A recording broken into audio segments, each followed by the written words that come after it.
Game on, ladies! Go next against Divine Vendetta. Division S fun as we're heading into Towers of Doom for a game here. And this should actually be a really good one. I'm personally quite curious to see how this is going to turn out. First of all, Divine Vendetta just generally struggling quite a bit. Then again, Go next looking pretty good, and then having, of course, to switch out a couple of players. So now with the new lineup, I gotta say, they're actually playing pretty well. So they had some really cool matches there, but can they actually pull a win off against Divine Vendetta here today? We're gonna find out. This is obviously also the new patch. So far, the Panda hasn't really seen a lot of love. So everything that Blizzard was trying to do to tweak him and make him maybe a little bit more viable seems, at least for now, to have maybe not quite backfired, but at least it wasn't really all that successful. We had already a couple of matches in between. We had one of the Heroes Hype tournaments starting with, or one of the days was on the new patch. We had a couple of the other Division S matches on the new patch as well. And so far, the Panda hasn't really seen a whole lot of play. So, yeah, it doesn't really seem all that impressive to anybody. He is suffering from pretty much the same problems that he did in the past.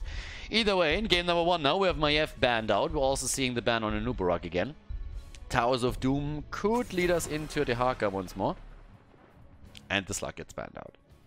Alright. Feels bad for the little Slugger. Nothing for him at this point. But, yep. With this, what else do we have? I mean, with the... what are we going to get in the next ban here? We've seen actually still like quite a few bans against Ana. We could still see a ban against Zeratul on the map. There's obviously also a chance that we're going to see more of a heavy focus onto the front line. But it's the Zeratul ban that comes true for now. Zeratul was actually, I mean, again, every now and then on Zeratul you see the auto attack build now too, especially when there's no direct synergy with the Void Prison. But as we have Divine Vendetta with the first pick, first ban, let's see what the Voids are pulling out today. And in particular, I would really like to see what those damage dealers are in this setup. Because I guess when we're talking about the offlane, Dehaka and Leo are probably the two most likely heroes to be taken. I guess a Blaze could always figure in depending on the setup. He makes that rotation between the two lanes also pretty easily with the wave clear that he has. Hanzo, first of all, again for the engage. They've been playing that also a lot. And take it away from Go Next, who pretty much also played Hanzo whenever they got the chance. And there's the setup. Ana taken together with Liming, so the nano boosted mage comes into play here. And let's see what the girls can pull off. That's already pretty dirty. I mean, at that point, you can do a whole lot of damage in those team fights if you just get the first reset. And against a hero like Hanzo with a low HP pool, that's definitely a likely outcome. And once those resets keep kicking in, you get massive damage there. But again, there's obviously a lot still to counter at that. Oh, okay. Alarak immediately taken by Slake, and Anduin is getting played too. Alright. That's not quite the early rotation that I expected here from Divine Vendetta, but hell, I'm game. So yeah, we're going straight in for it. Alarak and Anduin. Now, as much as Nicarda here has manifested himself in the Nexus as a bit of a crybaby, shocking. At the same time, I gotta admit that Anduin has some really cool moves, and especially the saves that he can pull off with this displacement are pretty amazing. So that's always cool to have a good Anduin player in the back line that can really help you out there. We're having Garrosh banned out for the front line. And that leaves us now with 2 tanks already banned here. So Diablo is still open and could be picked. In addition to that, so much for Diablo, right? Johanna, obviously, Mirrodin still both up. You could also experiment with a couple of other tanks at the front. We've seen a lot more Stitches actually lately. Not really a hero that I would expect here necessarily, but Johanna and Mirrodin are definitely still up. And there's obviously also a variety of other tanks that you can still focus on. I mean, from Granite Gaming, for example, we just recently saw again more ETC and also Imperius in at the front line. And talking about that ETC, there we have him. ETC and the Bird. Alright, Falstad comes in too. Nano boosted Falstad. That's the play right there. And yeah, that gives us at least the Mighty Gust. But it's also a couple of squishies that we have on their end right now.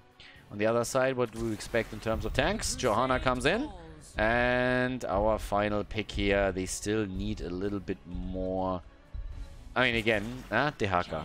Global for them right now. Just about to say, it depends a little bit on how they want to play the Alarak here. But yeah, Dehaka's in. Towers of Doom is map number 1. And our final pick on the side of Go Next. And what do we get with that? I mean, for the time being, they still need an offlaner, unless they want to play ETC in the offlane. That works, and indeed that's what they're going to do here, because Murden, the dwarf, comes into play. Alright, that sets the stage. Game number 1. Go Next versus Divine Vendetta. Honestly expecting a series that at least goes 4 maps, maybe even 5. We're going to find out, and we're going to start things off with Towers of Doom. Game number 1, Altar of Towers of Dooms, and Altar of the Spider Queen, the Dragon Temple, Sky Hollow, whatever. So yeah, maps frequently get a little bit mixed up here, but we are indeed on Towers of Doom, and with that we have Go Next against Divine Vendetta in the first map of the best of 5 series. On the left side, Kelvin on Liming, Toulouse on Muradin, Galaxy on Falstad. We're having Skynox on Ana and Copenhagen on ETC. Over to the right side of the map, Death Knight on Johanna, Smaragd on Hanzo, Slake on Alarak. We're seeing Born on Dehaka and Anduin played by Martin. And an immediate pause here by Death Knight, as the boys seem to have a little bit of a disconnect because good old Anduin is actually missing. So I know I make a lot of jokes about him being a bit of a coward and running away, but this is really taking it a little bit too far. The game is 7 seconds in and he's already pressing the disconnect button just to get out of here. So Anduin, please, calm down here. This is just overdoing it completely, in my opinion. And Anduin is back to business, so apparently they could convince him to play that game through either way. It took a little bit convincing. He was sitting in a corner crying again, and first of all they had to calm him down a little bit. But now that Anduin is finally here and promised to do his best, we can let the game continue. And we have Block Party on level 1 right away. We're having up to the top lane ETC already in his natural habitat, sitting in the bush here, grazing, trying to just like eat a little bit of the brush, realizing that doesn't quite work out. And in the meantime, at the bot lane, a little bit of action happening. As the entire action is happening pretty much around the bottom of the map, where we still have that 4-man that is attempting to rotate. Now with, of course, 5 seconds missing until those pumpkins are appearing on the map, this is going to be the focus in just a few. Muradin playing quite aggressive here, and for good reason, obviously. Wants to get the stacks together for his level 1. We're also having now Block taken as a level 1 talent for him. And yeah, Toulouse is actually zoning this already out quite nicely and is slowing it down. So that means that if they try to invade after taking the camp over here, they might be able to make that move. But now with Alarak moving in, that becomes less and less likely. So he's already helping out so that they can take the camp. And they're actually even a little bit quicker than their opponent here. So yeah, nicely done. Currently, we have down to the bottom of the map Toulouse getting hit by that silence, and the rest doesn't connect though.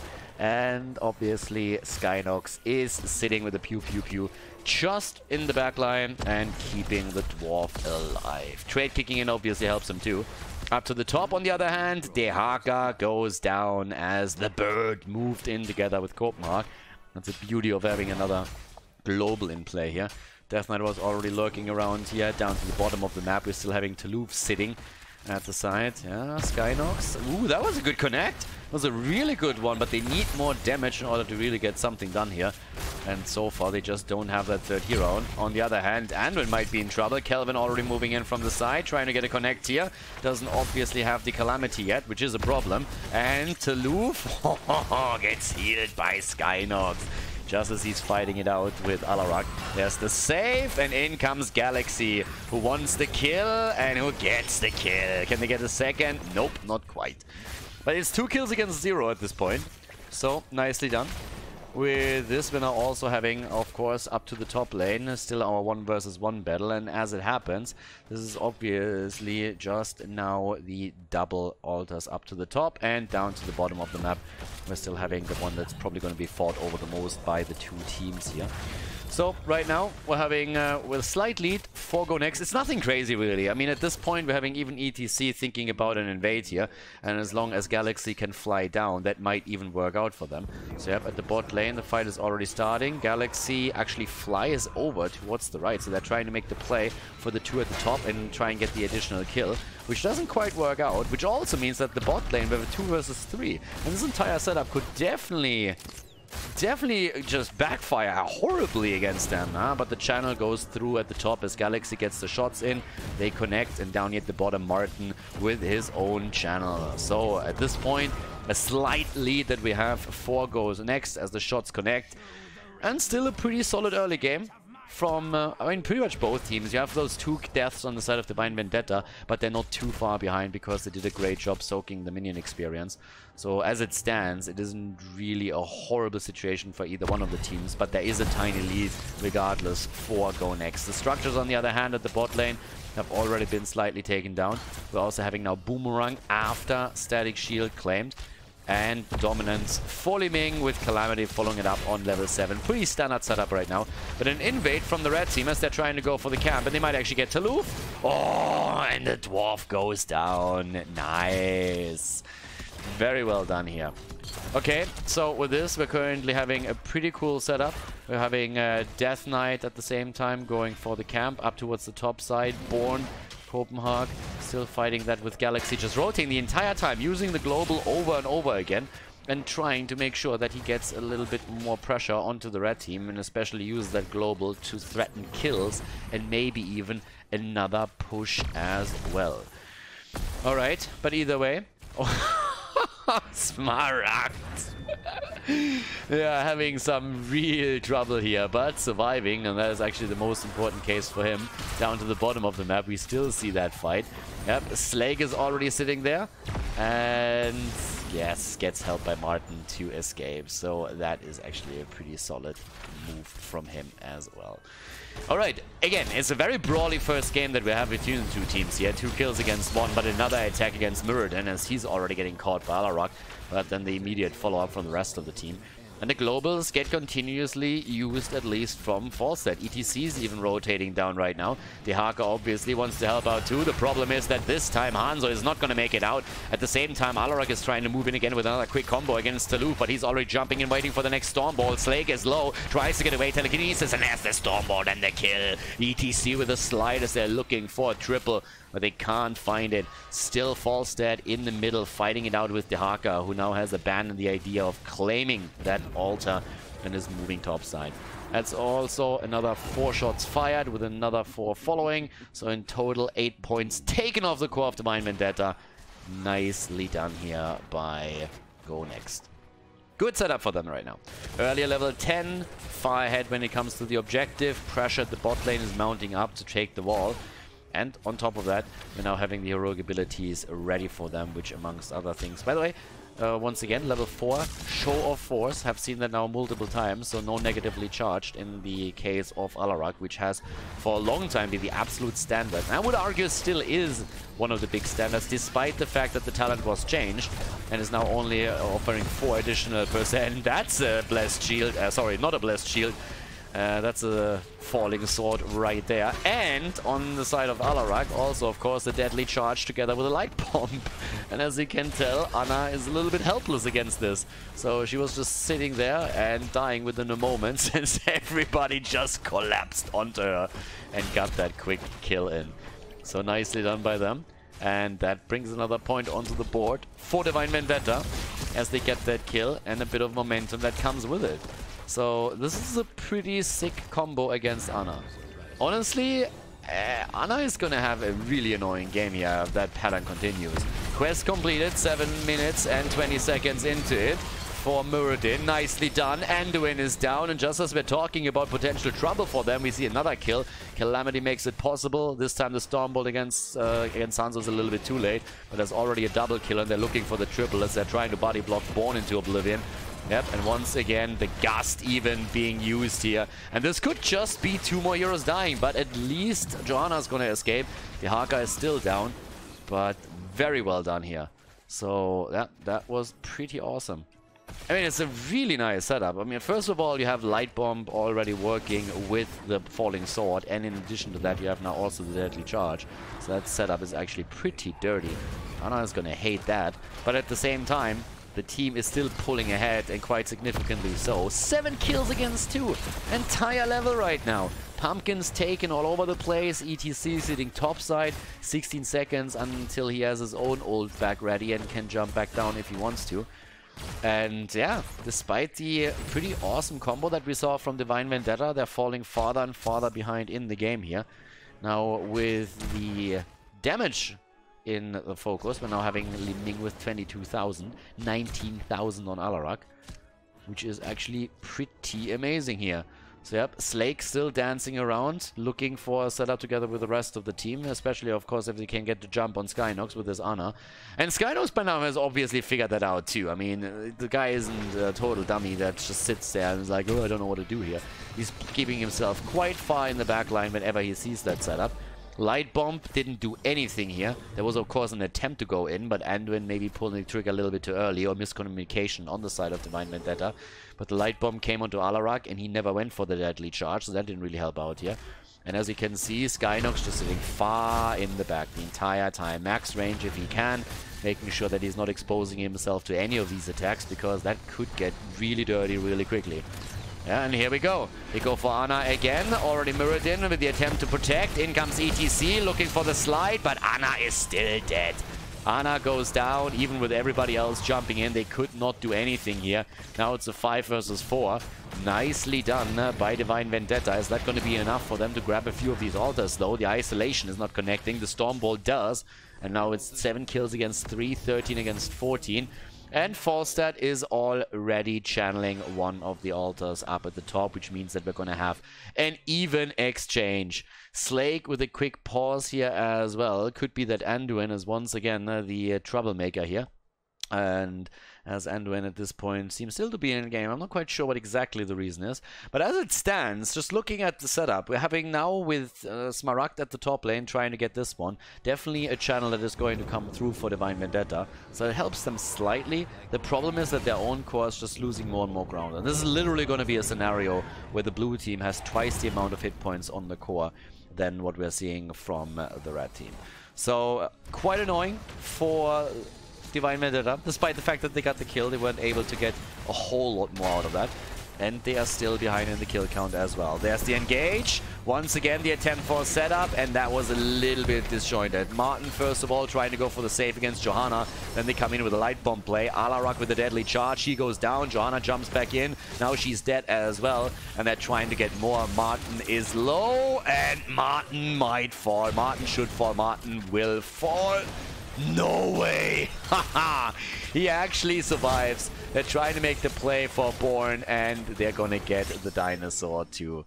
A slight misplay here by Taluf. They could have gotten the kill against Anduin. I think he thought he was in range, but as it turns out, the Stormbolt did not connect. Could have waited for it a bit longer.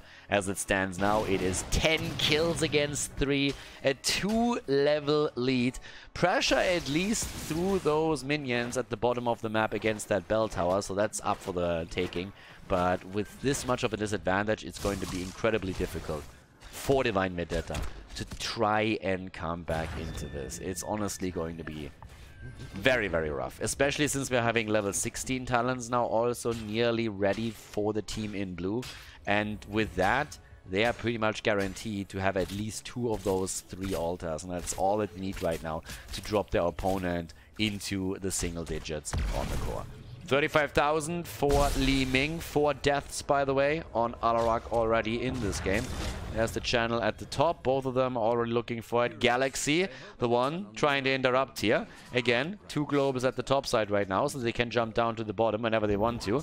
Yep, first altar is already channeled. ETC comes over. In the meantime, there's a 4 versus 3 down here at the bottom. Falstad flies in, tries to help out. ETC comes in too. They're trying to take the fight right now, and they get the quick kill against Anduin. And they're continuing the party in the back line, where all of a sudden Taluf is focusing onto Smaragd, trying to get the kill against Hanzo. And he does get it with another Stormbolt to the face, dropping the bow guy. Slake also down. That's 4 dead. And at least one channel comes through as Johanna snuck one in. But yeah, as it stands. Actually, they got 2, by the way. With Johanna sneaking the one, they got 2. Obviously, it comes as a cost as 4 heroes die, but they got 2 altars out of the 3. I'm not quite sure if I want to call worth it here, especially since that bottom bell tower has been converted, but now the boss is also about to be attacked. And there's little that can be done about that either, because, well, the Haka is going to be up soon, but Alarak is still missing, and that boss just simply falls too quickly. So with that, we're still seeing them drop down into the single digits. 24 points on the core against 8 as the shots connect.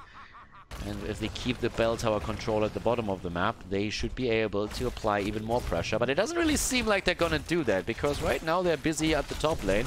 And this means that Muradin is pretty much alone down here, so that is definitely a recapture without any consequences. Not 100% certain if that was really the right choice there. I would have much more loved them to rotate back down after they take the boss and hold on to that, because at the end of the day, they didn't really get a whole lot for it. They put some pressure onto the top lane, and with Taluf coming in, they could kill the dinosaur too. Yeah, they're putting everything on it. Hanzo gets the arrow connected, but we're still going to see the Haka. Okay, so much for that. Anduin comes in with a manly play, takes down Falstad and Ana after the Haka kill got completely negated. And so much for, we're definitely gonna see a kill there. Yeah, Kaldo, how about you shut the fuck up next time and wait until the kill is actually confirmed. Oh, what a bait. A masterful bait by the Haka. I mean, it was all a ruse, obviously. It's a trap. And it worked out quite nicely. I mean, seriously, they actually, Anduin just absolutely killed it there. That was fantastic. Really, really nicely done. And, well, it brings them a little bit back into this. At this point, we're having another 4 connected, 20 against 8, and they're about to go for that bell tower. I don't even know why they waste time with the camp. They should just go for the bell tower directly. I honestly have zero idea why they are going for that instead. I don't really think that it was needed in any way. They could have just gone for the bell tower, grabbed the 2 camps afterwards, and try and put some more pressure onto the bot lane through that. Up to the top lane, they're also not defending. I'm not really understanding the last 2 big plays that we've seen in this game. First, we're having Go Next kill a couple of heroes, take the bell tower, then go boss and lose the bell tower again. Now we're having kill against Falstad, but before that, they are pretty much losing that bell tower, or they lost the bell tower at the bot lane again. There's one at the top again for free. So bell tower control is a little bit interesting what we're seeing here right now. But yep, they're getting the one at the bottom, the change for the one at the top. 4 versus 4 now. And level 20s are ready for Go Next, who all of a sudden have to be a little bit more careful. Slake goes down, and Li Ming also falls as she went in deep. ETC, is he going to come in? Is he going to try and play?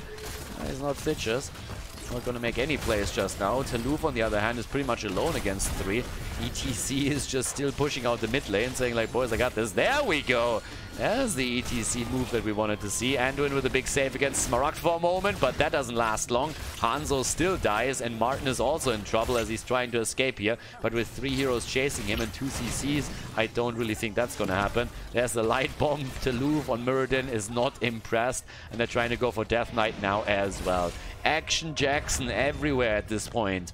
And in the mid lane, still more pressure against that bell tower. In comes the Haka and Falstad, both looking for the channel on the altar. Down here, we already have Kopmar completing his. 4 more shots connected. That pops the core down to 4, meaning if the bottom gets now channeled, this is over. And this looks very much like this is exactly what's going to happen. Who's going to interrupt ETC? Johanna will try it first. Alarak is also coming in. Okay, they got the heroes around now. But now they have to fight, and it's a 5 versus 3. Alarak comes in. The Haka is already zoned off. And now Li Ming is also going to join the fun as she goes straight through the tunnel. Still no level 20 talent on the side of Divine Vendetta as they're trying to go in again. Nice move here again by Johanna, but the problem is she's in trouble. Iron Skin gets popped. The Haka comes in. Jojo about to fall. The drag against Ana, but she is still alive.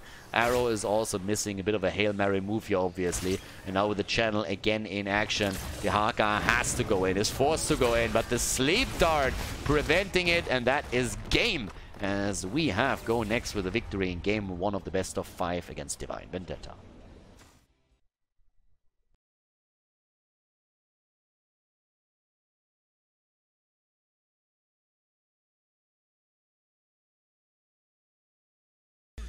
A 1-0 lead. Divine Vendetta has lost on Towers of Doom. I mean, Go Next had a little bit of a shocking moment there towards the end, I would say, where they started to lose the control of the map to an extent at least, but they were still able to manage that. Even the respect ban against Alarak right now, saying, okay, we don't want to deal with that, at least not on Battlefield. So, yeah, Battlefield of Eternity. We could see Hanzo either picked or banned. That's what I would expect. Tyrande very likely to make an appearance as one of the heroes again. Potential to see Thrall in a 4-man with Crash Lightning on the map obviously is also quite strong. And I would still believe that one of the earliest picks is going to be Li Ming, since she just excels absolutely in these setups. When it comes to the bans, nothing too crazy so far. We have still the ban against Maiev. Actually, Garrosh banned out, Nubarak so far not banned. So that's still something that could happen here. And a Nubarak ban, and if not, I'm pretty sure that we're going to see the Beetle in the game. But yeah, do we get the Beetle right away, or as a ban, or do they pick him instead? Let's have a look at this. Nah, Li Ming instead. I mean, again, she has been sneaking into a first pick position in nearly every single game on Battlefield of Eternity for a while now. So she gets banned over a Nubarak, which actually makes a Nubarak also even more interesting, because now one of the biggest tools against Cocoon is missing, that is Integrate, and with that said, a Nubarak gets picked right away. So with that, we now have still Hanzo up. And there's a very good chance that Hanzo makes it into the first rotation for Divine Vendetta. I would honestly be a little bit shocked if he doesn't get picked here. I mean, again, he is one of the most highest priority picks. You still have quite a couple of other setups on the other hand too, though. I mean, we're still look at the frontline. We're still Zeratul, Diablo, Jaina open. Dibbles gets picked immediately. Hanzo together with that. So kind of what we expected here. And on the other side, is it going to be a pick into Tyrande? Are we going to see a Nubarak Tyrande setup? Stun into stun, Hunter's Mark, quick burst from maybe one of the mages. Could still play that with the traditional setup with Jaina or any other hero. Greyman has been picked a little bit more often recently on the map now too. Simply quite powerful against the objective and can fare pretty well. And there we have it. No Tyrande for the stun, but instead Jaina gets a little bit of support from Ana. So another setup in which we're going to see that nano boost that already played a role in the last game. Okay. So what else do we have? We are already seeing the bans coming in again. And what do you ban out here? I mean, you can still ban out the offlane with the Nubarak in. They ban Zeratul. They want to really deal with the Void Prison into a Ring of Frost setup. But let's see what else. There's the Tyrande stun. I mean, again, they didn't pick Tyrande, they went into Ana instead. And on the other side, we're now seeing this particular setup with Tyrande Diablo. That is an option, especially after Hanzo's stun as well. So right now, she gets banned out. Therefore, you have no quick burst against anybody, a Nubarak included with a Hunter's Mark. So that pretty much works.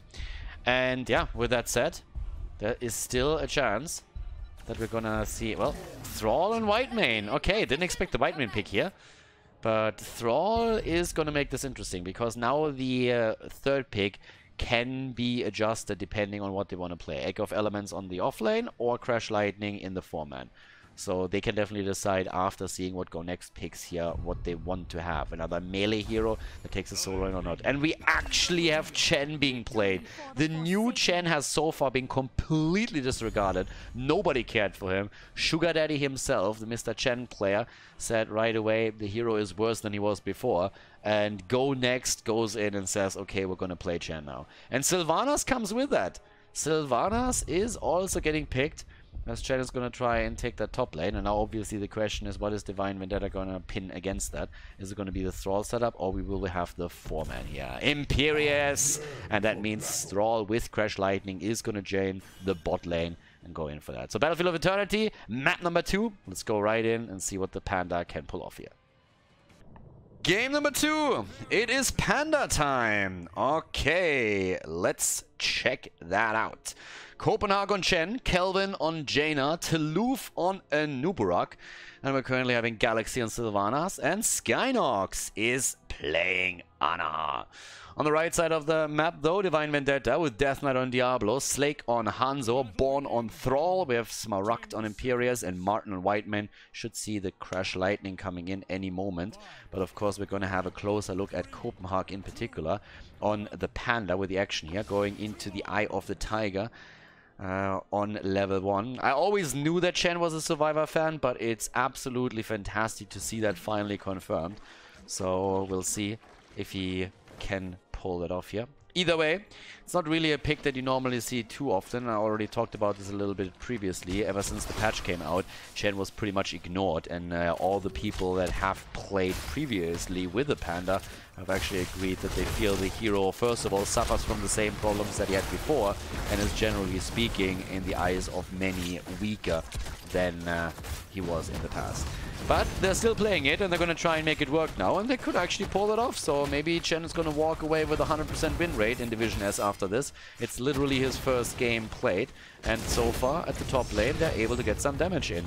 That was also a bit of a setup that we've seen in the past. Fnatic built an entire strategy around it. You push and you let the Panda soak the damage. But in this case, it kind of backfired slightly because Sylvanas gets immediately punished for her sins here. Having Born still getting stacks at the bot lane. Sitting at 2 right now for the Crash Lightning, as expected. But yeah, with this, we're now having once again a little bit of a setup against Jaina. There comes the engage and the immediate attempt at a lockdown. Doesn't quite work out. Thrall also still struck. Oh, nearly a kill against the Nubarak there too. That could have been a confirmed kill. But with that, we're now also seeing Slake just poking around. We're having Martin already going in with White Mane. They get engaged upon though. Martin is low and dies, and it seems like Diablo is going to suffer the same fate here. The double kill as Sylvanas comes back and goes for revenge herself. 5 stacks for Thrall on the other hand. So that's what we're currently seeing from him. On level 1, we're also having the Might of the Banshee Queen taken and over the Unfurling Shadows. Another stack for Thrall, but it seems like he's going to pay for that. And Born walks away. Close call, but he's able to survive. He's going to think twice about engaging into that again and trying to get another stack here when there's 5 heroes dealing with the camp, because the Nubarak was definitely ready for that little move here. So after we've seen the Eye of the Tiger taken, we're also having at the same time now the Accumulating Flame on level 4. So getting a little bit more attack damage in here. And he's going to try and chase quite a few of the heroes out. Also, Mercenary Queen now taken on level 4. I have actually a couple of adjustments. The Bed of Barbs is also coming in for the additional slows here and the control from Tulu. We've seen massive focus into the Carapace recently. We swap the Beetle over, but obviously not behind. There's the attack against Born. And still the damage from Sylvanas. They're actually doing fairly well with the Sylvanas plays. They got the tower at the top, and now they're putting massive damage onto the bottom wall as well, while the rest of the team is dealing with the camp and taking the shamans here. Objective is up on the map now too. But Born is getting a lot of stacks together. I gotta say, 9 stacks already, 3 minutes in. That isn't too bad, considering that for quite a lot of time there were only 3 heroes at the bottom of the map, as we saw that rotation towards the top from Sylvanas. When it comes to the objective, on the other hand, Divine Vendetta is losing ground, and they're losing it quickly. At this point, they're about to lose the halftime show without actually getting too much in here. There's another quick attempt at a hit. Hanzo is already doing the arrow thing down at the bottom of the map against the Immortal, and they start to have to move in here. Sylvanas riding that little surfboard in style, thinking she's the Silver Surfer. Gotta correct you, bro. That's not gonna be the case here. But they get the halftime show at least. It's a lot closer than it could have been initially. Once again, the attack. White Mane already dishing the damage out. The slows coming from Calvin. They're starting to chase them. Born with another stack, but he's about to go down, and the Panda comes in because the Panda is hungry. Drinking the entire time, and yep, there's another attack against Martin, and another kill for Go Next. Walking away with a triple kill here. Yeah, the Panda is definitely in a mood today. I mean, again, he's a little bit hungry, but as we all know, 7 Bier ist auch ein Schnitzel. So he's going to try and just like chuck that keg down the entire time. But if you can get a kill in, don't make the Panda angry. Ever since you watch Kung Fu Panda, you don't make fat jokes about pandas anymore. And I heard actually that Divine Vendetta called him a little bit overweight here earlier, and the Panda doesn't like that, as we've already seen. I mean, we all know when he focuses on his Kung Fu, he absolutely sucks, but so far he seems to be distracted a little bit because he is definitely putting in the damage. So right now, Elusive Brawler taken on level 7. We also have the Festering Wounds for Sylvanas. Bit of a pity that she doesn't have the Unfurling Shadows on level 1. That would have been even better for her there. 11 stacks for Thrall, but the big problem is, despite the fact that we're having a massive lead in experience for the blue team, we don't have level 7 talents yet for Divine Vendetta. And yes, they're going to be there any second, but they are not right now, so the defense is an absolute clusterfuck at this point. Damage output, the Panda was at the top for just a second and actually comes back into this, but that's a Ford eliminated. An easy peasy Ford taken down. Copenhagen still drinking, going straight here for a little bit of drunken brawler action. Rotation now down to the bottom. Already is set up against Smaragd and Imperius. He's just like striding into the battlefield again, no problem there. The Panda all the way down at the bot lane as Fat Illidan is trying to push out the lane here. So there we have it. In addition to that, the Ancestral Wrath on level 7, and on top of that, the Crash Lightning now on 13 stacks.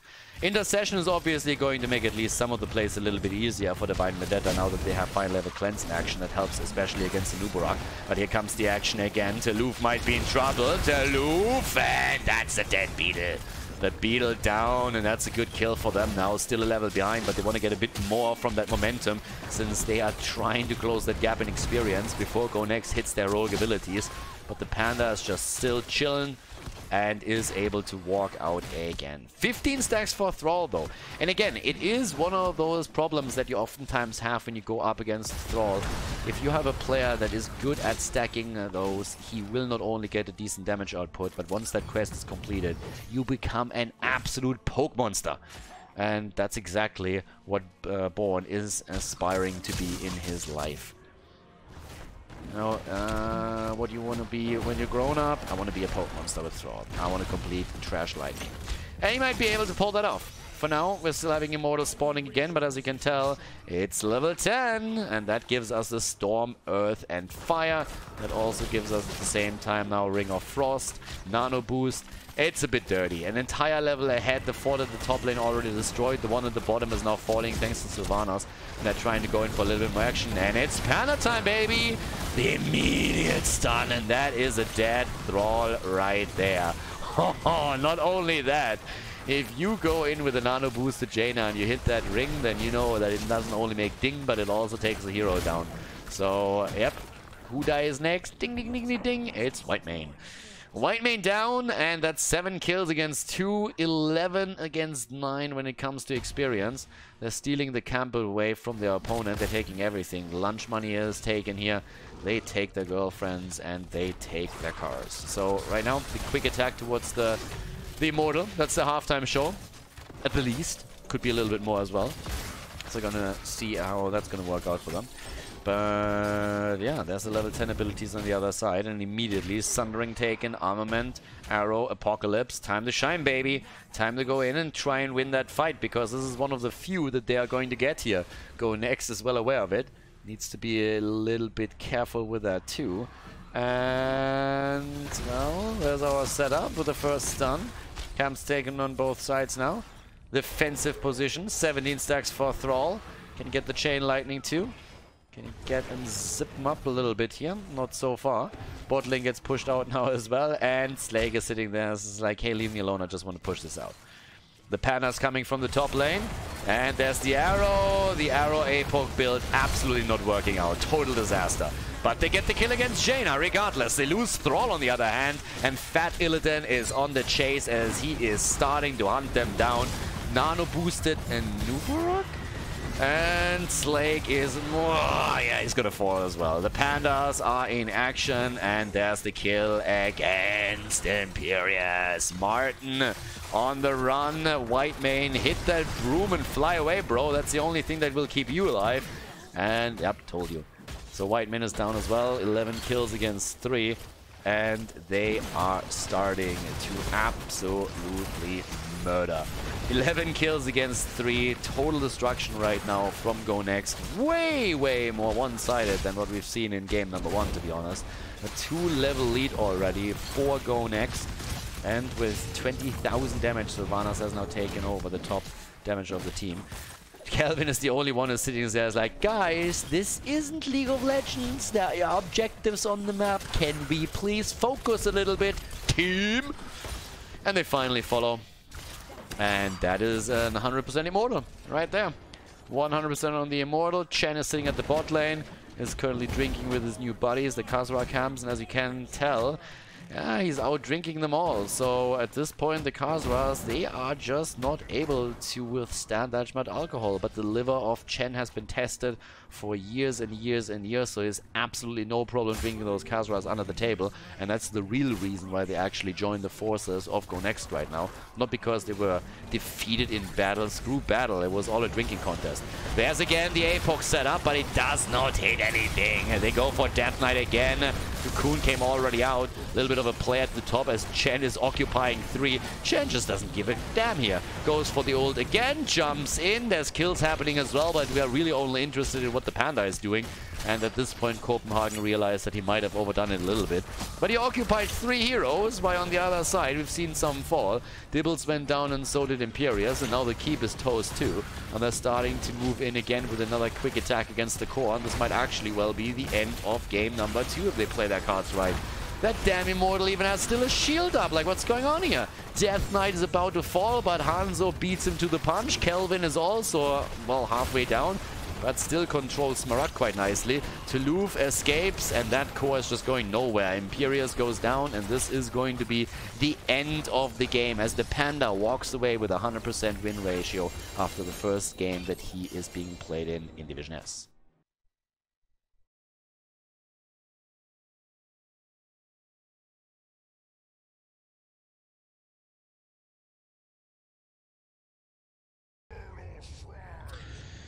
Infernal Shrines, ladies!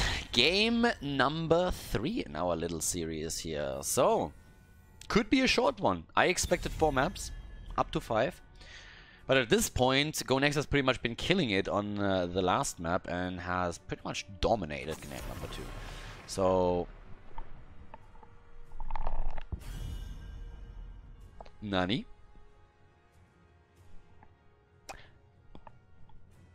Somebody will have to explain that. A first ban Ragnaros? Either Divine Vendetta is drunk, or they know something that I don't and have maybe in the past scrimmed against Go Next on this map, or have some other information. I assume it's the second, but that would have been one of the last heroes that I would have named if you would have asked me, what is the first ban in game number 3 gonna be? Okay, so Ragnaros gets banned, so does a Nubarak, there's a Zeratul ban, and I'm now totally open for like anything that's gonna happen here. If you ban out Ragnaros, if there's some insanely crazy strategy on the other side, Daddy wants to see it. So yeah. First, the last ban coming in, and I'm currently thinking, okay, let's say you ban Ragnaros not because your opponent does something amazing, but because Ragnaros does something that you do not want to have against you. Ragnaros is fantastic at defending against the objective, so in the past he was sometimes paired with Nazeebo, for example, because the whole thought process was that Ragnaros stops the opponent's objective, and then that makes sure that the game goes quite long, and you get the chance with Nazeebo to complete your baseline stacks, and then Nazeebo wins you the game.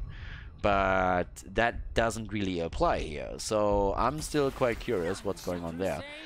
Either way, we have Maiev and Johanna being picked at the start, so at least from the perspective of Go Next, things are currently looking pretty much normal. You get a Maiev as one of your first picks, you have Johanna, which is great on the map either way, even a bit stronger after the patch. Ana got picked by Divine Vendetta, which would normally now lead us into a Li Ming, but then it's Infernal Shrines, and it's always a little bit tricky, so they go into the Bird instead. gotta be honest with you, I expected Jaina to be taken here. She's great for the control on the shrine itself. She has the wave clear. She pairs well with Ana. But they have now Falstad and Malthael in the setup. And what are we gonna see in terms of bans here? Because right now, I mean, you've targeted the front line, right? Yeah, they do. They ban out Tyrael and just say like, okay, let's just get Tyrael out here. No... I want to say sanctification, but then again, I see the last rites. I see the potential hinterland blast. It's Divine Vendetta, so if you go judgment with this, and you have a nano-boosted bird, that could have been a kill there. So I honestly want to know if that ban on Tyrael ruined Divine Vendetta's initial strategy there. That would have been pretty interesting. Because I would not put it past Divine. I mean, again, this team was known as the meme machine, okay? So if you go into a Judgment Hinterland Blast with a Nano Boost plus a Last Rites, or vice versa, then you could definitely try and get your kills that way and get an insane cooldown reduction from Malthael. But here comes Anduin. You get the heals in through him. And there's the Kael'thas pick. Alright. So we talked actually about this a bit because a lot of people, especially on YouTube, always assume that Kael'thas should be a super highly prioritized hero that gets either banned or then first pick, but that's not really the case. He finds more value on the lower levels of play than he does at the high level, but when we are talking about Infernal Shrines and Tomb of the Spider Queen, he still can get some value here. And he's not really played a whole lot. Other mages usually are the priority, but he still sees some play. This is one of those examples when he actually makes it into the draft. There's Junkrat and Uther. Uther main tank, okay. Either... it seems like we're going NA here. We're going full NA apparently with this particular draft. And what are we going to have from Copenhagen on the last pick? That's going to be the offlane for them. What are we going to get here? Is it going to be Panda time again? Kind of doubt that. But yeah, Uther's in. And it's Panda time again. Alright, I'm cool with it. Panda time as we're going into game number 3, ladies and gentlemen. Go next against Divine Vendetta. Game number 3, Kelvin on my F for go next. We have Copenhagen on the Panda again. Chen is back to business here. Skynox on Anduin, Toulouse on Johanna, and Galaxy on Kael'thas. And on the other side, Death Knight on the main tank, Uther. Taking a bit of a page of the North American meta. We have Born on Falstad, Martin on Ana, Slake on Junkrat, and Smaragd on Malthael. Alright, good to go. I'm curious. Same build so far for Chen. Eye of the Tiger. It's the Eye of the Tiger. Oh, okay. So he's already starting with the action here. Also, it's a little bit weird. A panda with an Eye of a Tiger. It's a little bit of a weird hybrid. I'm not quite sure how that looked in the zoo. Like, did one panda snuck into the tiger cage one day and I don't know. There are certain things that I really don't want to picture, but apparently the result is Chen, who is a panda with the Eye of the Tiger. So that's an interesting mix, as I said before, but again, it seems to be working for him, so that's fair. When it comes to the talents, we have Wingman taken on level 1 as well. Junkrat, dude, like, wow, he couldn't die quickly enough. I mean, the first minute mark isn't even reached, and Junkrat is already dead. Back to Australia with you, buddy. So, for now, Born sitting in the middle here with his little Emerald Falstad skin right there. And yeah, top side. I am actually, again, I'm interested in the Panda action, especially against Smaragd right now. So far, it seems like Malthael is going to have a bit of an upper hand there. But with that, we're still seeing the camps now. Again, 1 minute mark, what do we usually see? Camps being focused on. It doesn't really matter which map it is. That's normally the MO of most of the teams here, and for very good reason. So they're starting to move straight in for that. We're currently having, in the middle of the map, Johanna getting the wave clear in together with Galaxy. You could then first get the Flame Strike in after, and that setup annihilates just every single wave that you could possibly talk about here.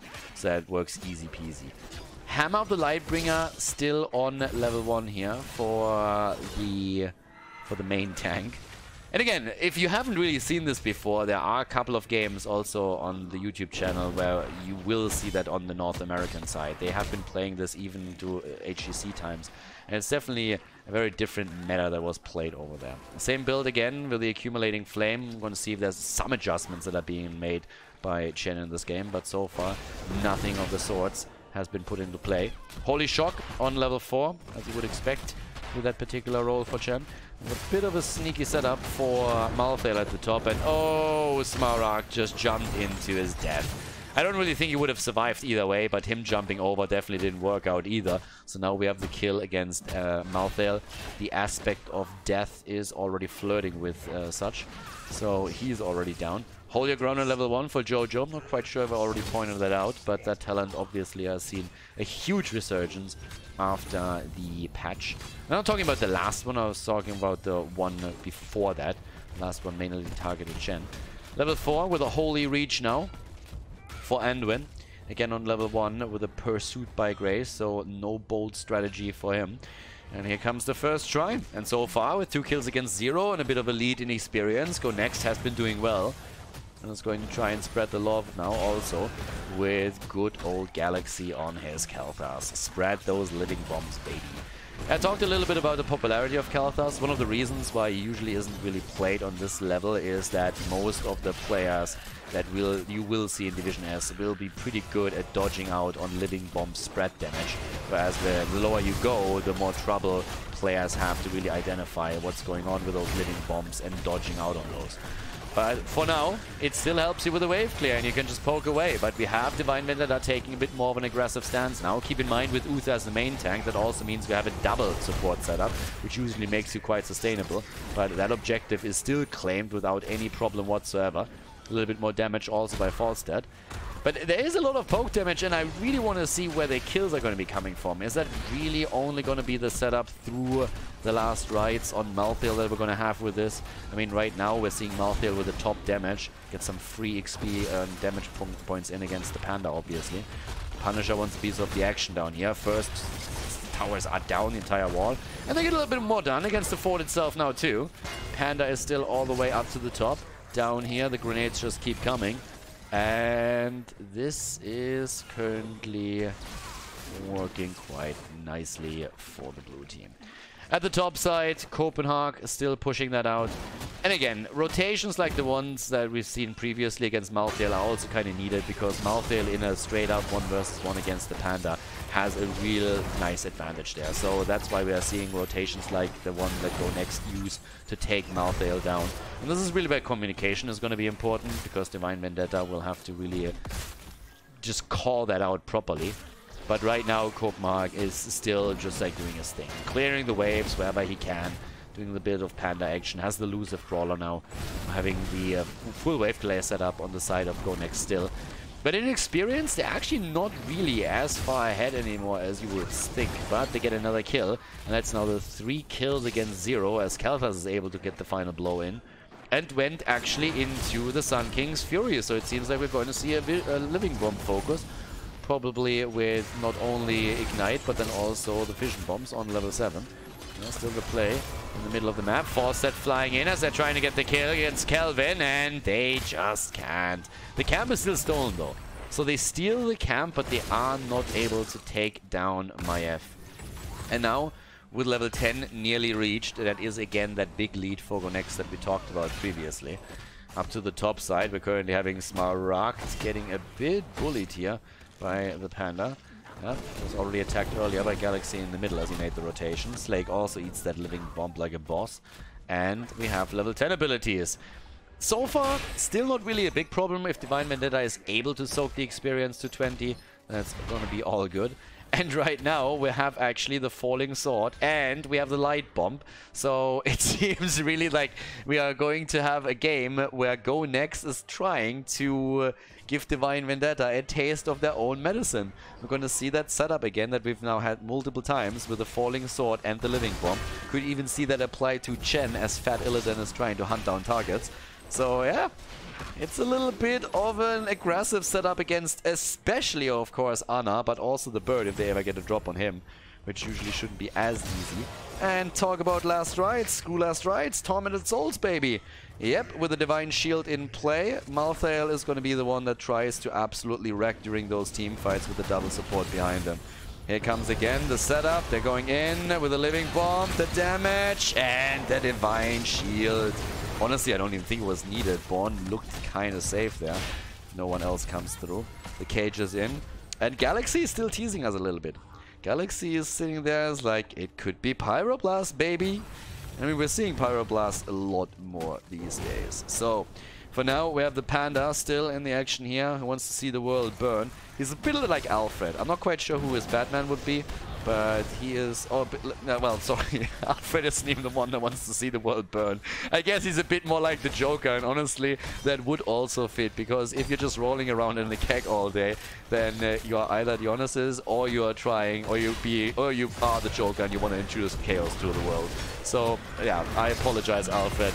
That was definitely a little bit, it was not justified. Either way, Uther, as righteous as he wants to be, is trying to get the stun woven in against the Panda, but there comes the triple. And that's going to be... Oh, that's a gust. I was just about to say, it's going to be the first kill, but instead it's Johanna that falls. Jojo is down, Martin is on the run, everybody's on the run, but all of a sudden the blue team is in trouble. What? That was actually a little bit tricky right now, because at that point... It looked really like Divine Vendetta would lose 2-3 heroes. And then the Gust comes through, saves all of them, and all of a sudden makes zip, and Johanna is dead. So, yeah. Nice. In comes the bird again. Aggressive barrel roll. They go for Galaxy, and that's the second kill. Kel'Thas is down, and Divine Vendetta is back to business. Hell yeah, baby. There we go. And that's going to be a Punisher for them. The Panda is already moving down to the bottom of the map. The bird is following. And in experience, they're just dead even at this point. Okay. Slake already sitting here in the middle, down to the bottom of the map. We're having, first of all, pushing this out. Went full W build, by the way, with a charged up now too. We've seen that in the past a little bit. Especially if you're very diligent about the wingman stacks, you can get a decent damage output there. Cooldown reduction is obviously nice to have on that point as well. But at this point, the bird flies in, looks for the Gust, gets the Gust against 3. There's again the light bomb, and they're going for Skynox. And Skynox goes down as Malthael gets the Divine Shield and the Nano Boost. I mean, it's literally just Malthael going full-on Master Villain. He's full-on super villain right now. He gets a Divine Shield, he gets a Nano Boost, and then he just goes in and wrecks everybody. That's pretty much what's happening right now. So, it's not like he can snap his finger and just simply take everybody down, but he is a little bit like Mini Thanos at this point. He gets all the tools. I guess in that sense, he's a little bit like Batman. So, it's actually kind of fitting. I mean, if Chen is the Joker, then Malthael as Batman would actually work out. He has a hoodie as well, nobody really knows his real identity. And he also has a really dumb voice. I am Batman. I am Malthael. You see, it's the exact same thing. So definitely identity confirmed. But yeah, with that said, he's absolutely just murdering it. I mean, look at the damage output. 26,000 if you get that much assistant and you can jump in with the Tormented Souls like this. Hell yeah, you're gonna do damage. So yeah, he gets fully supported there. Smaragd currently sitting at the top lane again, is just chilling. My work here is done, at least for the time being. Waits for his ult to be up again. And in the meantime, his team is doing some value down here. There comes Taluf, who apparently has a bit of a death wish. I mean, I have zero idea why exactly Johanna was trying to jump in there. So that didn't work out. And that was a quick kill. So Johanna is dead as well. And we still have the rotation at the bottom as everybody else is moving into the mid lane to deal with the Khazra. But again, as soon as the next team fight pops up, you know what we're gonna see. Nano boosted, Divine Shielded Malthael with Tormented Souls that is gonna try and rip Go Next the new one. And so far, it's kind of working. Backdraft taken. Now, I'm definitely not a fan of Backdraft. In my opinion, not really a talent that gets you a lot of value compared to others, but in this sense, it's just an attempt to control the movement of that front line a little bit more, as Uther is weaving those stuns in, and in addition to that, we're having Malthael. I'm not really sure if that's the adjustment that's going to win you the game, but it should make it a bit easier to control Malthael as he's jumping in there.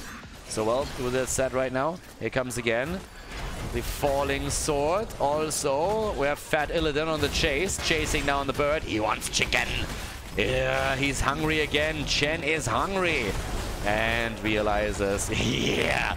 And there we go again. That's another kill against Chen. Chen is down and Malthael is just wrecking everything here.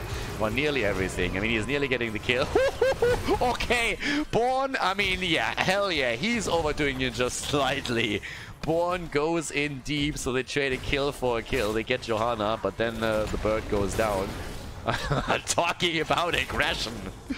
This is like, guys, I have fly up, and everybody's like, no, and he's like, too late. Oh boy. Enchant boots on Anduin. That helps him to run away a little bit quicker, so it's absolutely in character for the hero. 16 on the other hand is already in play for the red team, and that just helps them absolutely to be even more aggressive with this. Mortality now taken as well, and we're having at the same time now the Shroud of Wisdom that we've already seen on 13 here. 16 versus 16 now with the Ignite. And yep, we're gonna see what's happening around this particular action, because so far there's one ult up, now to boost in a second, 12 seconds until we're going to have the ult for Malthael back to business, and they can't take that Punisher before that happens, so we're gonna see the same play again. Nano boost Malthael with a Divine Shield as soon as the cooldown is ready. And there comes Malthael, and everybody's running.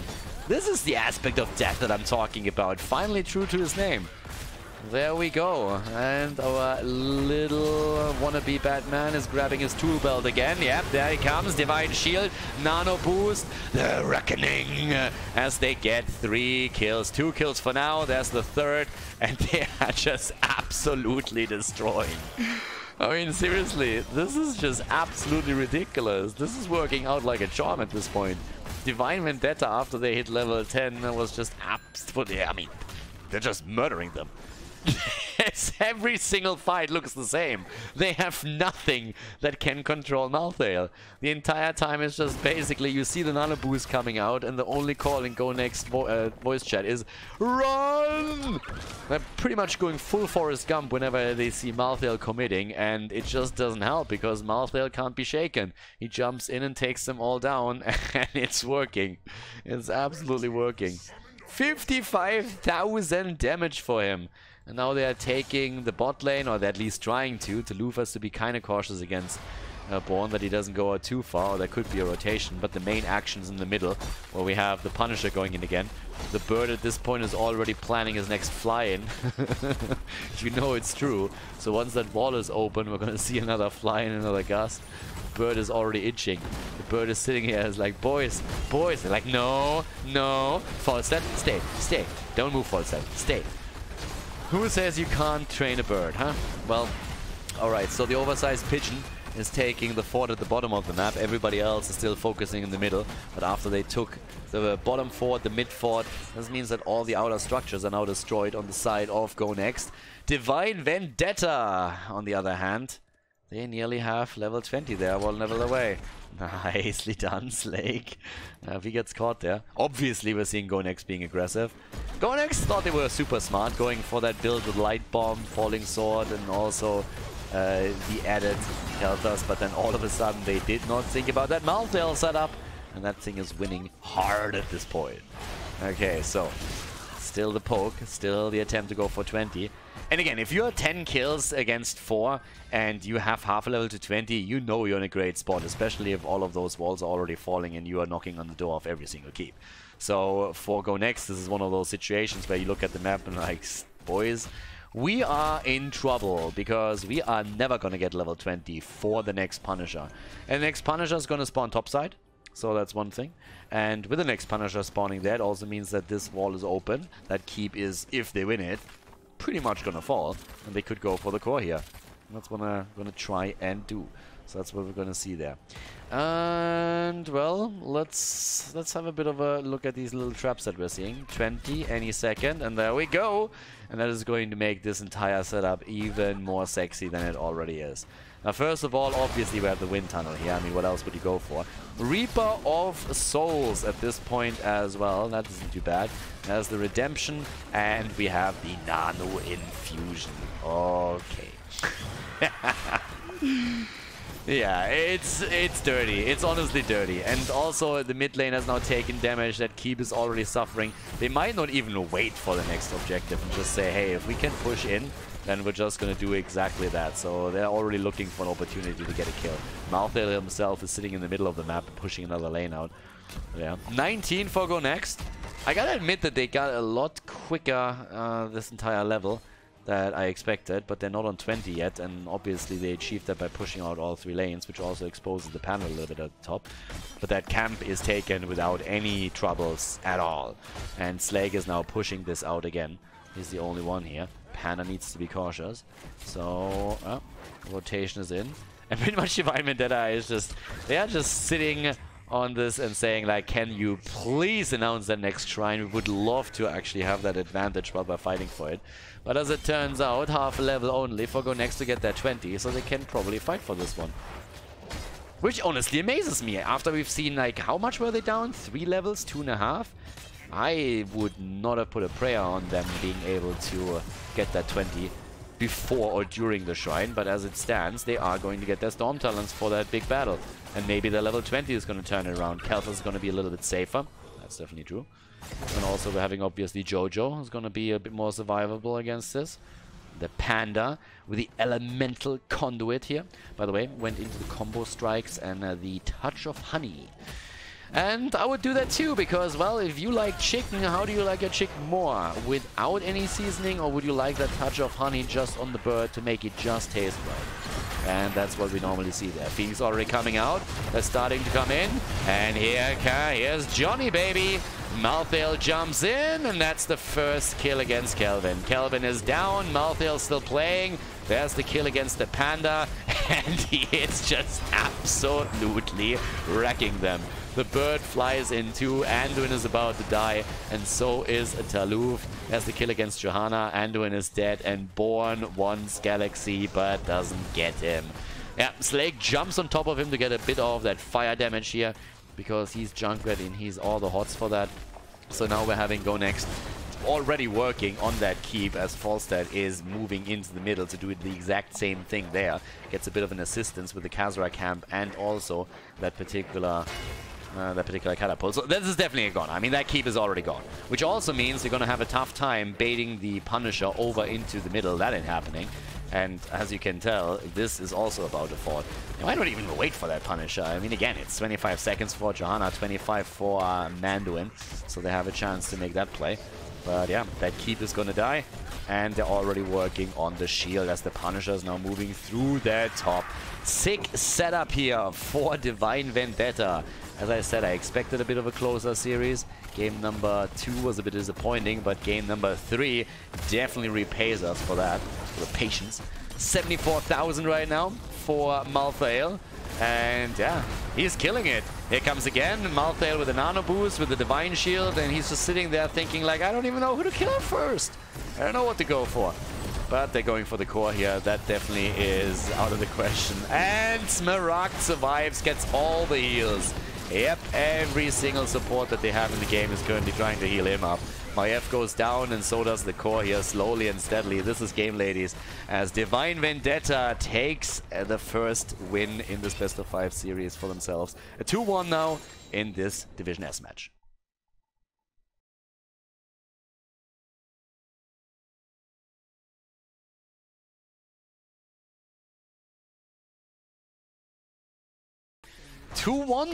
Map number 4. All right. I'm honestly happy about the 4th map because, as I said before, I expected at least 4. And I was a little bit worried after the 2nd game because it looked slightly one-sided. So now when Volskaya Foundry, map choice of Divine Vendetta, after Go Next decided to go in the first pick, first ban. And there's the ban against Alarak again. After the first game, they just don't feel like dealing with that anymore. Biggest question is just simply, are we going to see any adjustments to the draft in the previous game? Honestly, there were no real stuns against Malthael, which is a problem after the Divine Shield expires. They ban Anna, that already shuts it more or less down. But even with stuns alone, they would have done a lot more there. Johanna went into the Falling Sword, there was no Blessed Shield, you had a Chen on the offlane, so there's no additional stun comes from that. They pretty much had Kelthas with a Gravity Lapse, and that's just not going to be enough. I feel Go Next was definitely surprised by the draft, and I have to admit, so was I. I did not really expect this to work that well, nor did I expect this particular strategy to just demolish the opponent's team. But with hindsight, you can definitely, of course, explain how that happened. But as Anna is banned out, that shuts down a lot of synergies that you have on that map anyways. This is also one of the plays that is very difficult to be made now. The nano boost is gone. You can still sub with a different second support, but it doesn't have quite the... It wouldn't have quite the same impact. Either way, Hanzo gets picked first, so Kelvin gets, I think for the first time in the series actually, his Hanzo, that he normally locks down pretty diligently as one of the earlier picks here. We're having Jojo and Junkrat immediately taken on Divine Vendetta's side, which leaves us with actually a fair amount of heroes that we're normally seeing on the map that haven't made a play yet. Chen has also dropped down to a 50% win ratio right now. Again, as Chen is being talked about a lot, still, this is the first series in any high-level play where Chen was actually played at all. And those are currently the two bottom teams of Division S that are playing against each other. So we always have to put that bit of a caveat in. Most of the people on the higher level really don't feel that Chen makes a dent into an opponent's armor. But again, could obviously change. Maybe people have to figure out a few things around it, but he definitely has a lot of weaknesses that he still retains even after the rework from before. So Diablo gets picked together with Li Ming, which means that we're having again the potential setup with the Hanzo arrow into Diablo. There's again the Ragnaros ban. So there's definitely something going on. Someone on the side of Go Next has been spamming Ragnaros like crazy recently, and they looked at that match history and said like, okay, screw that. So Ragnaros gets banned out again, so the ban in the previous game was definitely not a coincidence. They have, as expected, a little bit more information here than I do, and therefore Ragnaros gets eliminated once more. So with this, we're now also having Malfurion banned out, which leaves us with supports like, for example, interesting actually, they don't have a support yet either. So they're limiting the support pool even more before they themselves can take a support. Okay, but we still have Tyrande around, for example. I mean, we have plenty. Tyrande, Rhaegar, just to name two. I don't think that Kharazim is going to be played here. Alexstrasza comes in on this map, going to be played here. And this is one of the maps where other teams have also played Alex. I mean, it's Infernal Shrines and pretty much this one, to be quite honest. So with that, what are we going to get from Go Next? So far, it's good damage. The offlane is going to be the interesting part. It could go for, I mean, even Blaze would work, Urel would work. A lot of those heroes would do a great job here rotating and then coming in. Stukov comes in as the support. A Thrall gets picked for the offlane. And so we have a Stukov setup. One of the best skins for him, of course, too. So, let's see what else we're going to have on the last pick in particular. And we need a little bit more damage on the end. And, I mean, you could go into auto attack if you wanted to. There's still plenty around on those parts. Could go even into Jimmy. Jaina's up, but there's not really enough lockdown. Well, I guess with the Entomb, you could make a play there. And they go for Sylvanas. We have seen Sylvanas already a few times here, so she can definitely get the damage out. And, well, with that, we have now an opportunity for Divine Vendetta to force Game 5. So let's jump into Volskaya Foundry and see if they can pull it off. Game number 4. Go Next against Divine Vendetta, Volskaya Foundry on the left side, Copenhagen on Thrall, Toulouse on Diablo, Kelvin on Li Ming, Skynox on Stukov, and Galaxy on Hanzo. On the right side of the map, Divine Vendetta with Death Knight on Johanna, this time with the Laws of Hope. Leoric played by Born. We're seeing Smaragd on Sylvanas. Again, Might of the Banshee Queen as level 1 over the Unfurling Shadows. Slake on Junkrat. And we are seeing Martin on Alexstrasza. Alrighty. So, Alex in play. Our little mini dragon there. Well, I guess that's more chromy. But once that we're going to have that dragon form, you can of course try and push these out. Echo of Elements, by the way, taken. Now, again, I've mentioned this like a gazillion times, but the question always keeps popping up. If you don't have a solo laner, a dedicated solo laner, in addition to Thrall, then you usually go for Echo of Elements because it's much harder for you to get your stacks together on Crash Lightning, even on this map. So Echo of Elements makes definitely sense in this case for Thrall. If there was another melee hero that could take the solo lane, there's definitely then a higher chance for Crash Lightning to be taken. But generally speaking, if you are very slow on stacking Crash Lightning because of the map and how the objective works, then going Echo of Elements is usually the much better option for you to go for. Helps you also a little bit more with the survivability because of the trade, the second charge that you get, and a few other reasons. But Crash Lightning is pretty much a talent that we only see on either Battlefield of Eternity or Volskaya Foundry, and even on those maps, it depends, as just mentioned, on the amount of melee heroes that we have at the front and who can take the solo lane. So as 1 minute has entered, we are already seeing the turrets taken. Highly important that at the 1 minute mark, both of the teams go immediately for the turrets, so they have this second camp spawning during the objective time. And that puts the focus squarely onto the top where the support camp is potentially fought over. It's a little bit tricky, honestly, for Divine Vendetta to fight against this, Junkrat or no Junkrat, because with dying Skynox on Stukov, going into the reactive Ballista Spores again, that silence can really zone out really nicely. And Smaragd is already so low, so is Martin, that they're just giving this one up, saying, okay, this is not gonna pan out for us, let's just move away for now and check that out later. Also, the Soul Shield taken for Dibbles, and Dibbles immediately going in here, trying to combo something off with the silence that comes from Skynox from the back. Item advantage obviously now goes over to the blue team, which gives them a bit of a lead. We're seeing the Wolf Pack taken on level 4 for Thrall, so we're gonna maybe see the synergy with the Alpha Wolf on level 16 later on in the game. Sylvanas still with the Unstable Poison taken. So trying to get that into play on level 4 for a little bit more of the damage. Also on wave clear. Also the objective now announced. And Thrall is still working on those stacks. 4 at this point for him for the Frost Wolf pack on level 4. And we'll see how much more he is able to get together here. Level 7 is obviously something that you're trying to accomplish at some point during objective number 1. If you get that, and especially if you get it before your opponent does, fantastic. Getting a talent lead for a bit of a short period of time even usually helps you to get the advantage there, but they already have that double item play, so that's pretty cool for them. But they're giving this one up just for another second. Straight in, moving through the middle and claiming also another health rope there. Alright, this is really the moment where you have to make a decision. When exactly are you going to make your play here? When exactly are we going to see them with a quick move into this? Into the objective, and they're already dancing around it as Li Ming has just burned out the top lane and is trying to push it out even more. Junkrat is joining the fun. Now 3 stacks by the way on Thrall, so he needs to be a bit careful that he does not miss one now. In comes Dibbles, but Iron Skin was already used, so he can't get the stun in. And here it is, exactly what I said before, level 7, any second right now. And that tiny lead that we see will give GoNext an opportunity to take the advantage for just a few seconds. So yeah, so they have the slight advantage right now. They have the control thanks to that. 4 stacks for Thrall, and both of the teams going straight again for those items. This is exactly what I explained earlier, why you go for this camp at the 1 minute mark. If one of the teams didn't, they would now fall behind with an additional turret in the item game. And you don't really want to risk that. So now that 7 is on both sides, even with 0 kills on the board, we have the team starting to fight for this. Thrall again needs to be careful with the Wolf, sitting at 5 now, doing a great job, nearly completed his quest. Comes in again with a completed Echo of Elements. Oh, Copenhagen, he can't die here, he's gonna lose the stacks too. Connects the Wolf and doesn't, he misses it. And that's 5 stacks reset right now. Unfortunate for Thrall.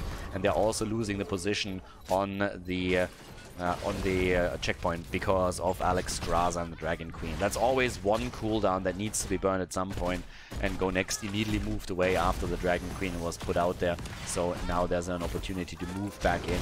There's still a turret that each team holds, and they're trying to go for the kill, and they get the kill. Junkrat is down. And Talouf, if he gets out there, would be great for them. But Leo comes through and drops him. Not enough souls to immediately respawn. Another nice setup from Thrall, who's working on the stacks again. Born is also low.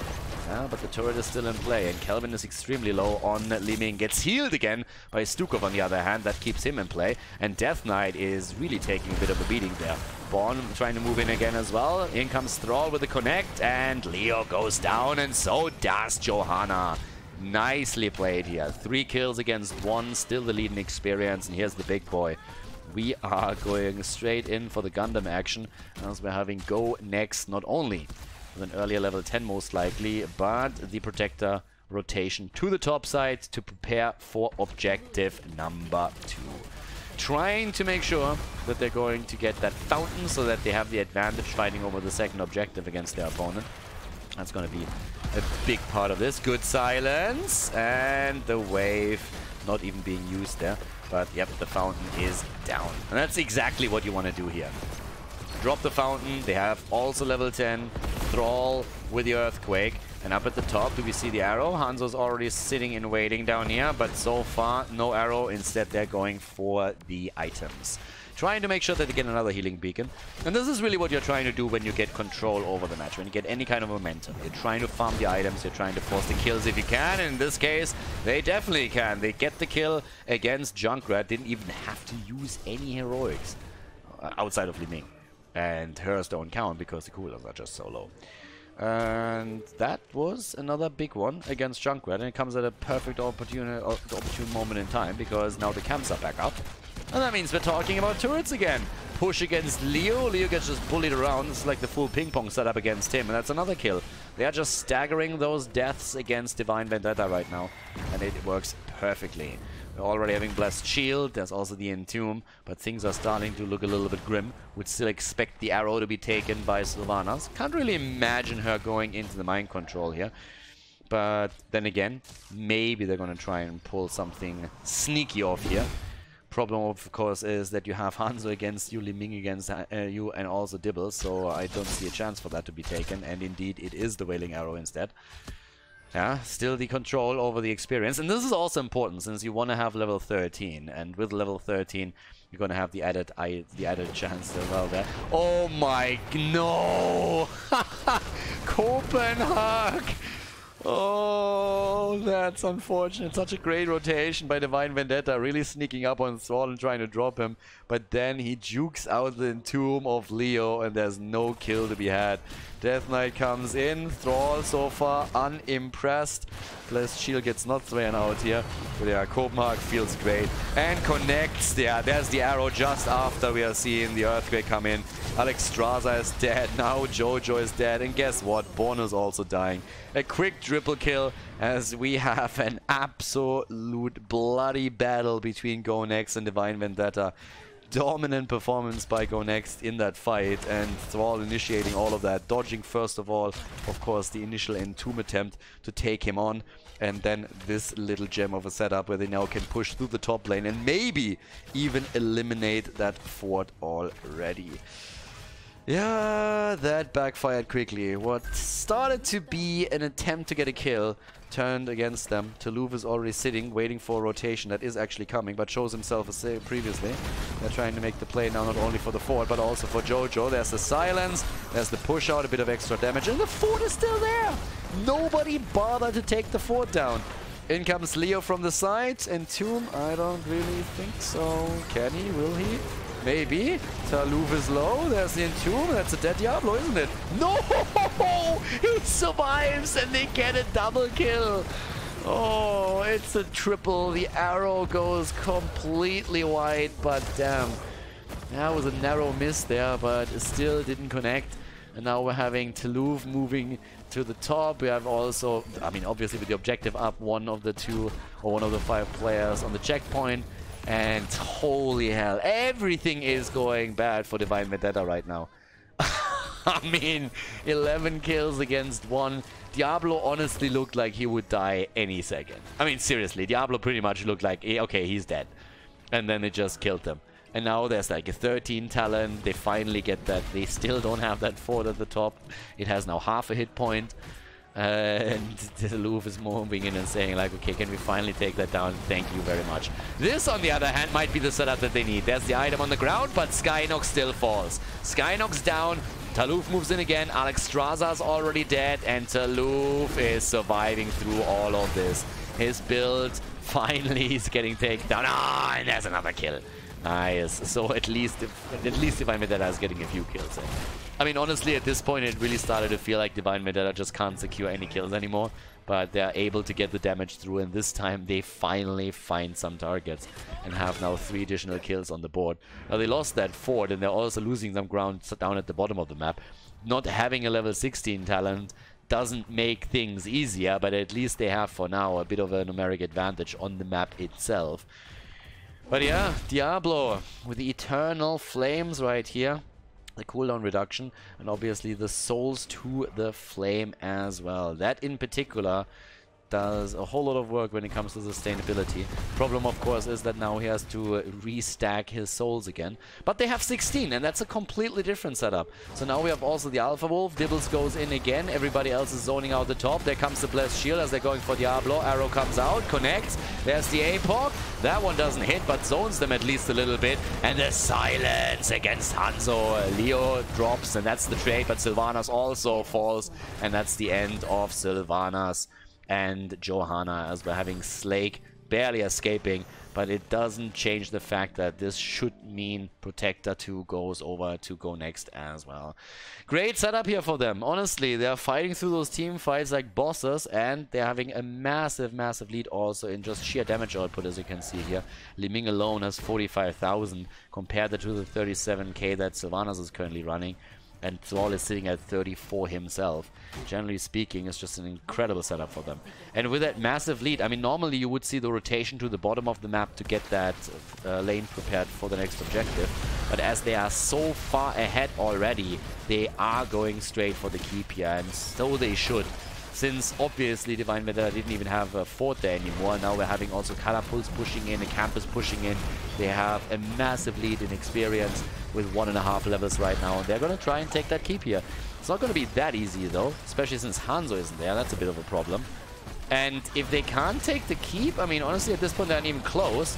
They're trying to get the kills in. Hanzo's arrow and a kill against Sylvanas. And that might now finally be key, because if they can't get the damage in, then they have a problem, because it didn't really do a whole lot with that objective. And in comes the Riptire. Dibbles chases out of the Entomb. Nicely done by him. They're putting the damage onto the keep still, and should be able to drop it. And indeed they do. The keep is down, and that's a 2-level lead. Was a bit of a scary moment on the other hand, though. I mean, you could clearly tell that that Punisher or that Protector was burned down quite quickly, so they nearly didn't get enough value out of the objective to really justify that move. But as it stands, they're able to pull it off, and now they're still murdering the map, trying to take more camps and therefore more items. So nicely done. With this currently, we're having at the bottom of the map at least one turret taken by the red team, Divine Vendetta. Just trying to fight that back here. Also, when it comes to Leo, he went into the Spectral Leech and the Mithril Mace, bit of an auto-attack build that we've seen previously played by Chris in the Heroes High Premier series when he was playing for the Washed Up lineup. So, currently trying to get the damage in through that. I mean, against Dibbles, you obviously have also a nice target for those auto-attacks. In addition to that, we're now also having the Evasive Fire. And yeah, that's another item over here towards the left. Virulent Reaction, haven't really pointed out this game, but it's obviously a game changer for Stukov as well, once that he can follow up on any engage and really lock the target down a bit harder. Did that multiple times actually in those fights already, which led to a few of the kills. But here comes the push down to the bottom, and the goal is the same. You're trying to take that fountain down, which is why the defense is pretty much immediate. That's the setup from the back. Actually, Jojo with an early Iron Skin as the Entomb. Arrow against Sylvanas, and barely dodging out on the Apocalypse that followed it up. The synergy between Arrow and the ult from Diablo, definitely not perfect, but we're still seeing the kill against Johanna. And I mean, that alone is already worth it, because now the fountain is just open for the next attack and goes down. And this is exactly what you want to do. Again, you're prepping for the next objective. The third objective spawns bot side. So if you take that fountain down while you yourself still have your own setup, you can pre-tap before you go into the battle. You can retreat during the battle and tap then. However you do it, you will have an edge over your opponent if you play it smart and don't just wood leak it straight into the opponent and just go full YOLO. They even get the fort now. Level 20 is going to come as an added bone for them too, and that means that Go Next can easily go through that wall. Obviously the objective here will be to go straight for the game. That was a really good Junkrat move though, but it's just not enough. Oh.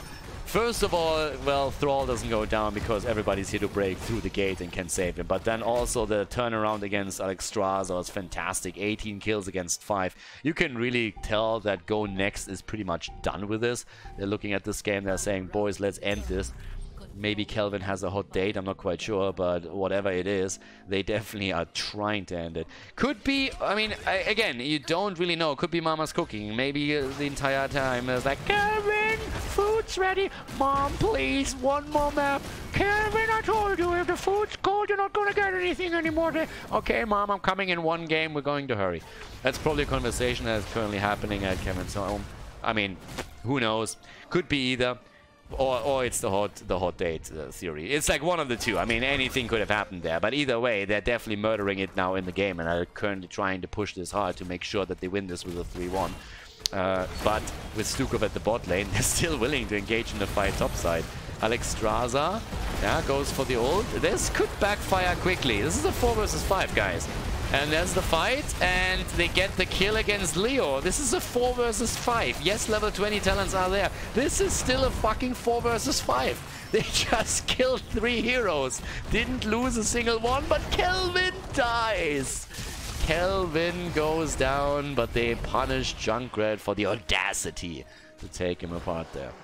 22 kills against 6. Kelvin pretty much let himself die because food's ready, as you just heard. But that's at the bottom of the map now. The keep already attacked. The rest of the team is starting to rotate in. A little bit low, to be absolutely honest. And the healer is the one that is currently in the protector. But they should still be able to close that out now. I mean, that was... that's honestly... I was about to say crazy, but okay, I was like, why is he stopping? Yeah, they want to have a little bit of support there. Then 10 from Talouf to go for Martin. But that's not the case. Now we're having Leo back to business, and he gets locked down with a virulent reaction, and the Protector is already on the core. They're gonna try and end this now, and they should be able to pull that off. Yeah, there's the core already falling. 20 still not ready for Divine Vendetta. That doesn't make their chances at the defense any better. 50% on the core. They're trying to just drop that as quickly as they can. Talouf is still alive, and this is going to be the end of the series. GoNext takes it against Divine Vendetta with a 3-1 victory in Division S, ladies and gentlemen. GG, well played. Hey guys, thanks for watching today's video, and I hope that you enjoyed the match and the commentary. The remaining time of the video has been added to protect against spoilers caused by the length of the video itself. But please keep in mind, though, that this does not only mean more work for me, but also has a negative impact on the popularity of the videos and the channel because of YouTube's algorithms. It would be greatly appreciated if you'd consider supporting the channel and help me to continue the daily esports coverage by clicking the join button below the video or supporting me through the Patreon page linked in the video description. Thanks a lot for the support, and see you guys next time.